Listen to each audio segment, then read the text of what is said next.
अस्सलाम वालेकुम शराय दोस्तों से मैं हूं अब्दुल क़य्यूम सिद्दीकी और आप हैं AQS के साथ। आज सिविलियंस का आर्मी एक्ट के नीचे फ़ौजी अदालतों में ट्रायल के हवाले से 4 आइनी दरख्वास्तों पर समाअत हुई। बहुत ही हंगामा खेज़ सेशंस थे। पहला सेशन जो था जब 9 रुकनी लार्जर बेंच आया है तो उसके बाद जहां पर सरदार लतीफ़ खोसा ने बेंच को देखते हुए कहा कि आज बड़ी खुशी हुई है और उन्होंने इस पर चीफ जस्टिस नामजद चीफ जस्टिस काजी फ़ाइज़ ईसा ने उनसे कहा कि आप खुशी जो है वो बाहर जाके मनाइएगा, ये कोई पब्लिक फ़ोरम या कोई सियासी फ़ोरम नहीं है।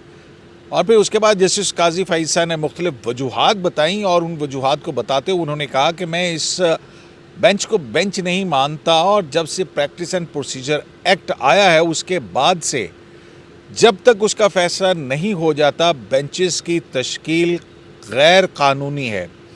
और इस सवाल पर एतजाज़ एहसन के इस जुमले पर कि जस्टिस काजी फ़ाइज़ ईसा से कि आप इस मुकदमे में बैठ जाइए, तो जस्टिस काजी फ़ाइज़ ईसा ने कहा क्या मैं अपना हल्फ तोड़ दूँ।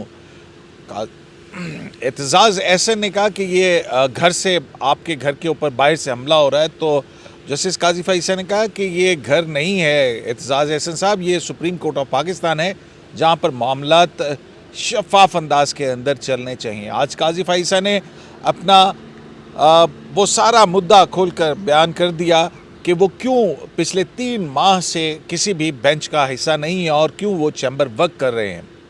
लेकिन इसके बावजूद जबकि 15 मई को जस्टिस काजी फ़ाइज़ ईसा ने चीफ जस्टिस के ख़त के जवाब में उनको जवाब दिया था कि वो क्यों बेंचेस का हिस्सा नहीं बनना चाहते हैं, उसके बावजूद जस्टिस काजी फ़ाइज़ ईसा को जब बना दिया गया इस 9 रुकनी बेंच का हिस्सा, तो काजी फ़ाइज़ ईसा का कहना था कि रात 8 बजे हमें पता लगा कि 9 रुकनी लार्जर बेंच बना है और उसमें जो पिटीशंस हैं वो लगी हैं। और फिर उन्होंने बताया उसमें इमरान अहमद ख़ान नियाज़ी की पहली पिटीशन आई, उसके बाद दूसरी, तीसरी, चौथी, लेकिन पिटीशनें जो हैं वो जो सबसे आखिर में आई उसको पहली पिटीशन के तौर के ऊपर फिक्स कर दिया गया, जबकि एतराज़ लगा के वापस कर दी गई थी इमरान खान की पिटीशन, वो भी बगैर नंबर के साथ लगी हुई थी।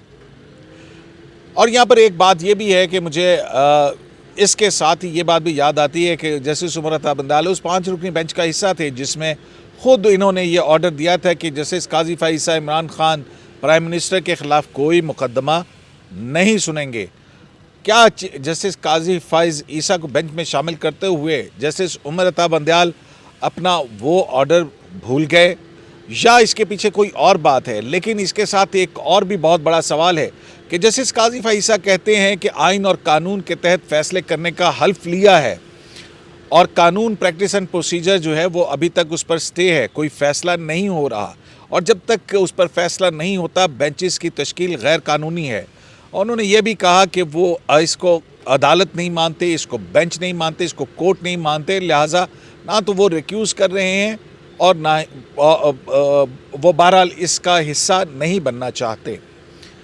तो इस सारी सूरत हाल के ऊपर बात करते हैं, लेकिन इससे पहले कि आज लतीफ़ खोसा ने ये कहा जब बेंच 7 रुकनी आया उसके बाद आखिर में कि स्टे ऑर्डर कर दिया जाए, लेकिन चीफ जस्टिस पाकिस्तान ने कहा कि सर रिलैक्स करें, अदालतें ऐसे स्टे ऑर्डर नहीं देती हैं। नासिर साहब, आज की जो हंगामा खेज़ कार्रवाई है इस पर आप क्या कहते हैं? शुक्रिया क़य्यूम साहब। वैसे तो मैं इसको 3 हिस्सों में डिवाइड करूंगा जो आज का हंगामा खेज़ कार्रवाई है, लेकिन मैं उससे पहले जस्टिस सरदार तारिक मसूद साहब की एक ऑब्जर्वेशन भी है बड़ी इंपॉर्टेंट। उन्होंने एक बात की थी, उन्होंने कहा था ये जो लॉ है ना जो पाकिस्तान आर्मी एक्ट 1952 में आया था, फिर 1973 का कॉन्स्टिट्यूशन भी आया, बहुत सारे लोग ट्राई भी हो गए, आपको उस वक्त कभी ख्याल नहीं आया पिटिशनर्स को देख के उन्होंने कहा ये आपने अब क्यों फाइल की है? हाँ। ये भी। और फिर दूसरा उन्होंने जो अचानक से आपको कैसे लाइट नज़र आ गई? हाँ, अचानक से आपको कैसे लाइट नज़र आ गई, बिल्कुल। और दूसरा उन्होंने कहा, और फिर दूसरा उन्होंने एंडोर्स किया जो इस पर नासिर साहब कतई कलामी हो रही है उसकी माज़रत, लेकिन जहाँ तक मुझे याद पड़ता है कि इमरान खान साहब के दौर के अंदर तकरीबन 29 के करीब सिविलियंस जो हैं उनका मिलिट्री ट्रायल हुआ है। बिल्कुल। बस अब आगे आप चलिए। जी, वो ये नामो रहीम साहब आज हमें मिले थे और वो कह रहे थे कि वो शायद एक इंटरवीनर बनने की एक दरख्वास्त भी देंगे और उसमें ये लिखेंगे कि ये प्राइम मिनिस्टर रिस्पॉन्सिबल हैं, पुराने farmer, not this one, farmer जो प्राइम मिनिस्टर इमरान खान साहब हैं, ही इज़ रिस्पॉन्सिबल, क्योंकि उनके ज़माने में ट्राई हुए मिलिट्री कोर्ट्स में सिविलियंस और अगर वो गलत ट्राई हुए तो फिर उसका कोई जवाबदेही होना चाहिए। अच्छा एनी वो जब वो फाइल होगी तो हम उस पर डिस्कस करेंगे। दूसरी बात ये थी कि सरदार तारिक मसूद साहब ने जो काजी फायज ईसा साहब ने कहा, जो आपने बता दिया, उसको इंडोर्स भी किया। लेकिन जो दूसरा पार्ट है, तीन मैंने कहा ना कि तीन पार्ट है। एक तो वो हिस्सा जब जस्टिस काजी फायज ईसा साहब उठ गए, उन्होंने कहा कि ये मैं इसको बेंच ही नहीं मानता, ये कोर्ट ही नहीं है। और ठीक है कि मैं रिक्यूज़ नहीं करूँगा, मतलब मैं आपको विड्रॉ नहीं कर रहा इस बेंच से, लेकिन मैं इसको मानता ही नहीं हूँ। तो कहने का ये मकसद था, जो वो कहना चाह रहे थे कि ये सारी कार्रवाई इलीगल तो फिर नासिर साहब, बात ये है कि फिर 7 मेंबर बेंच कैसे बन गया? क्या ये रिकॉन्स्टिट्यूट हुआ? अभी देखिए इसका ऑर्डर तो नहीं आया, लेकिन बज़ाहिर हम तो यही कहेंगे कि फिर रिकॉन्स्टिट्यूट हुआ, क्योंकि चीफ जस्टिस उठते उठते कह गए थे कि अभी हम इसका रास्ता निकालते हैं, इसका कुछ करते हैं। हाँ इसका कुछ करते हैं, हम रास्ता कोई निकालते हैं। तो ज़ाहिर है फिर वो बेंच उठ गया। उसके बाद फिर चीफ जस्टिस साहब, फिर बाकायदा हियरिंग शुरू हुई जब दूसरा बेंच आया। नहीं, लेकिन उससे पहले बताया गया अदालती अमले ने कि जनाब 7 मेंबर बेंच आएगा और वो सुनेगा। पहले उन्होंने कहा कि इससे पहले भी एक स्टेप हुआ। इससे पहले उन्होंने पिटिशनर्स को, यानी लॉयर्स को, अपने चैम्बर में बुलाया, और फिर थोड़ी देर बाद आपको याद होगा तो तकरीबन 15-20 मिनट बाद सब सरदार खोसा साहब आए और उन्होंने बताया कि ये 1:30 बजे दोबारा बेंच बैठ रहा है, 7 मेंबर बेंच। तो उसके बाद फिर 7 मेंबर बेंच बैठा, तकरीबन 1:30 बजे आ गया था। उसके बाद कार्रवाई, लेकिन कार्रवाई से पहले जस्टिस सैयद मंसूर अली शाह साहब ने कहा कि मैं, पहले चीफ जस्टिस ने कहा ये कुछ बोलना चाहते हैं। उन्होंने कहा कि देखें मेरी रिलेशनशिप है, मेरी रिश्तेदारी है justice Jawad, one of the petitioner justice Jawad साहब से, तो अगर किसी को ऑब्जेक्शन है मेरे बेंच में बैठने पे तो वो अभी बोल दे। और अटर्नी जनरल साहब से भी पूछा, आपको तो कोई इतराज़ नहीं है, क्योंकि आपको पता है गवर्नमेंट आजकल इतराज़ कर रही है, तो जैसे मंसूर अली शाह पे किसने इतराज़? नहीं, उन पर नहीं करना था, लेकिन उन्होंने पूछा कि अगर आपको इतराज़ है तो अभी कर लें, बाद में नहीं हम एक्सेप्ट करेंगे।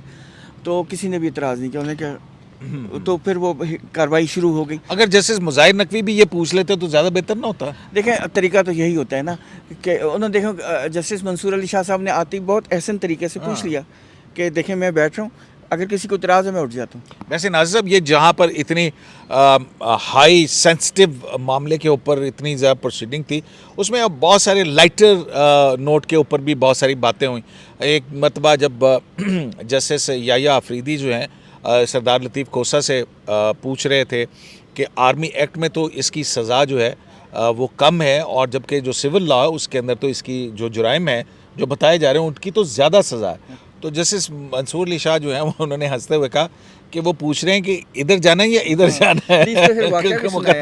खोसा साहब ने एक वाक़या भी सुनाया। उन्होंने कहा जब ज़ियाउल हक साहब का मार्शल लॉ था तो उस वक्त पुलिस वाले पैसे लेके केस जो है ना वो मिलिट्री कोर्ट्स में भेज देते थे, और अगर आप पैसे नहीं देते थे तो फिर वो हदूद का और दूसरा फिर वो डाल देते थे, तो उसमें सज़ा ज़्यादा मिलती थी। अगर मिलिट्री कोर्ट्स में हो तो सज़ा कम मिलती थी। तो कहते हैं कि उस ज़माने में ये ट्रेंड चल गया था। हाँ, तो वो मंसूर अली शाह साहब ने कहा कि वो जज साहब ये कह रहे हैं जाना किधर है वो बताओ। हाँ, और फिर ये भी आपको याद होगा, मुझे तो जब 21वीं अमेंडमेंट का जिक्र हुआ था, जिसमें आपको याद है 17 मेंबर बेंच ने, उसमें 11 मेंबर बेंच ने कहा था कि ये इंट्रा वायरस है, यानी कि जो 21वीं अमेंडमेंट है, क्योंकि वो दहशत गर्दों के लिए आई थी, और विद सनसेट क्लॉज आई थी कि 2 साल में ख़त्म हो जाएगी। तो इस पे जजमेंट आई थी कि ये इंट्रा वायरस है, यानी कि आइन के मुताबिक है। लेकिन बाकियों ने 7 मेंबर बेंच थे ना, उसमें जस्टिस जवाद ख्वाजा साहब भी थे, जो 6 जज साहबान थे जिन्होंने डाइसेंट किया था उससे। उसमें जस्टिस काजी फायज ईसा साहब भी थे, और उन्होंने कहा था कि मिलिट्री कोर्ट्स में नहीं हो सकती सिविलियंस, उसको गैर आइनी करार दिया था, और मिलिट्री कोर्ट्स के अंदर सिविलियंस के ट्रायल को उन्होंने कहा था कि ये गलत है। तो इस पे जस्टिस सरदार उमर अता बंदयाल साहब ने क्या कहा था कि हाँ ये फौजी अदालतों के अंदर ट्रायल दुरुस्त है। मेजॉरिटी जजमेंट, वो मेजॉरिटी जजमेंट में उमर अता बंदयाल साहब थे ना, वो जो अजमत सईद शेख साहब ने लिखी थी। ये अजमत सईद साहब ने सबको मिला के वो मेजॉरिटी जजमेंट उन्होंने लिखी थी, तो उसमें जस्टिस उमर अता बंदयाल साहब भी थे। तो मतलब इक्वेशन ये बन रही है कि जस्टिस उमर अता बंदयाल साहब जिन्होंने मिलिट्री कोर्ट्स के अंदर ट्रायल को दुरुस्त करार दिया था,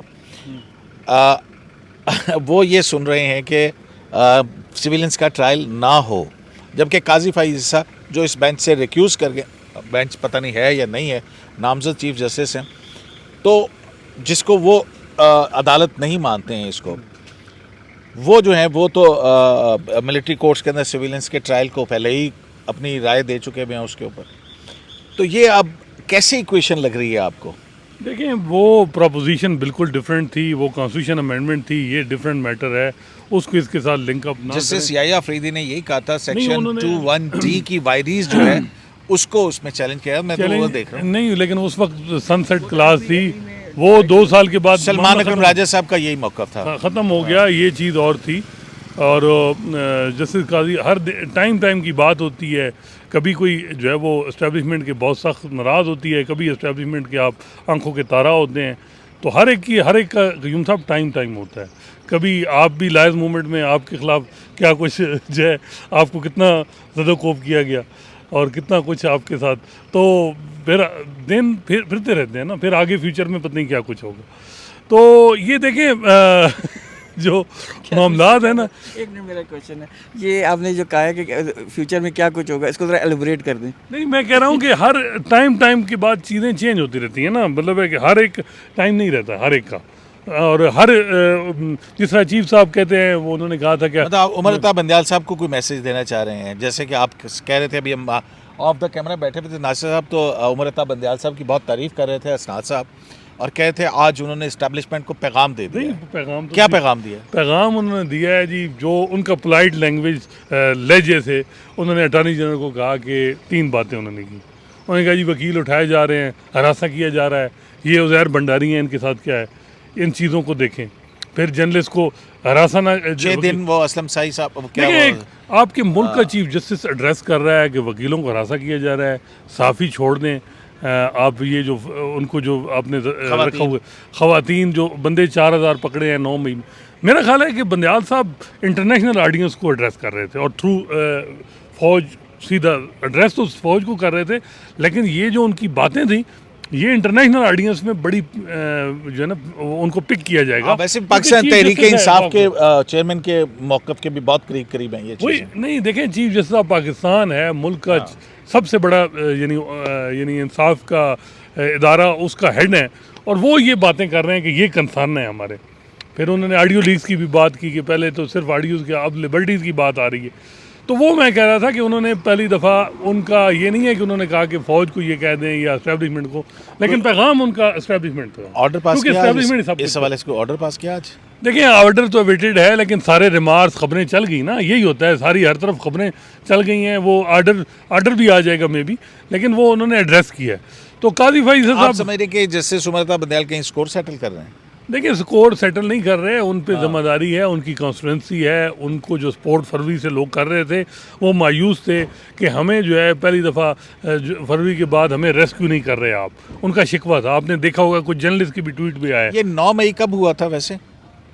9 मई का कब हुआ है? 9 मई को ही हुआ है। तो आज क्या तारीख है?